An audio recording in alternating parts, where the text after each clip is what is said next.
உஷா சிலுகுரி என்ற பெயர் இந்திய அளவில் பெருமைமிகு அடையாளமாக ட்ரெண்ட் ஆகி வருகிறது. யார் இந்த உஷா சிலுகுரி? அவரது பின்னணியை பார்க்கலாம்.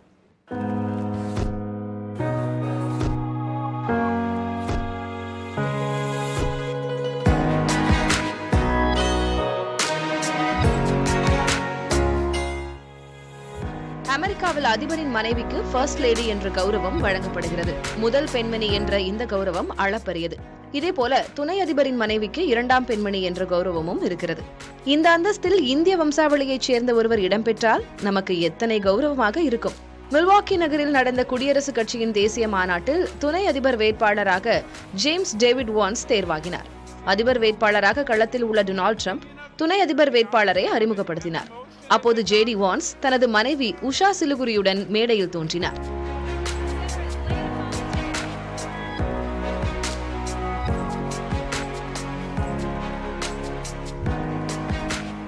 உஷா என்ற பெயரை கேட்டதும் இவர் இந்தியரா என்ற ஆர்வமும் கேள்வியும் ஒவ்வொரு இந்தியரின் மனதிலும் எழுந்தது.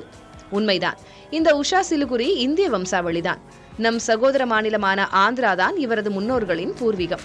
உஷா சிலுகுரியின் தந்தை சென்னை ஐஐடியில் பயின்றவர். இங்கிருந்து அமெரிக்காவின் சாண்டியாகோவுக்கு குடிபெயர்ந்துள்ளார். உஷா சிலுகுரிக்கு கல்வி போதித்தது கேம்பிரிட்ஜ் பல்கலைக்கழகம். பயின்றது தத்துவவியல் முதுகலை பட்டம். ஏல் சட்டப்பள்ளியில் சட்டமும் பயின்றுள்ள உஷா சிலுகுரி அமெரிக்க உச்சநீதிமன்ற நீதிபதிகளான பிரெட் கவுனாஸ், ஜான் ராபர்ட்ஸ் ஆகியோருக்கு கிளர்க்காக பணியாற்றியுள்ளார். Los Angeles, San Francisco, Washington ஆகிய நகரங்களில் உள்ள பிரபல நிறுவனங்களில் சட்ட வல்லுநராகவும் ஆலோசகராகவும் பங்களித்துள்ளார். முங்கர், டோல்ஸ் அண்ட் ஆல்சன் நிறுவனத்திலும் பணியாற்றியுள்ளார்.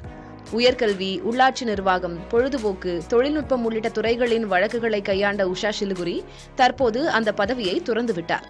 ஏல் சட்டப்பள்ளியில் பயின்றபோது அங்கு நடந்த ஒரு கருத்தரங்கில் பங்கேற்றவர் ஜேடி வான்ஸ். அப்போது இருவருக்கும் மலர்ந்த நட்பு காதலாகியது. 2014 வான்ஸை மணந்து கொண்டு இல்லத்தரசியாகியுள்ளார் உஷா சிலுகுரி. இவர்களின் திருமணம் இந்திய மரபுப்படியே நடந்துள்ளது.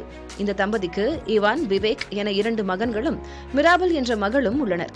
1000 பக்கங்கள் கொண்ட புத்தகத்தை படிக்க என் மனைவிக்கு சில மணி நேரங்களே போதும் என்று ஜேடி வான்ஸ் பெருமைப்பட பேசியதிலிருந்தே உஷா சிலுகுரியின் மதிநுட்பத்தை புரிந்து கொள்ளலாம். புதிய தலைமுறைக்காக ரவிக்குமார்.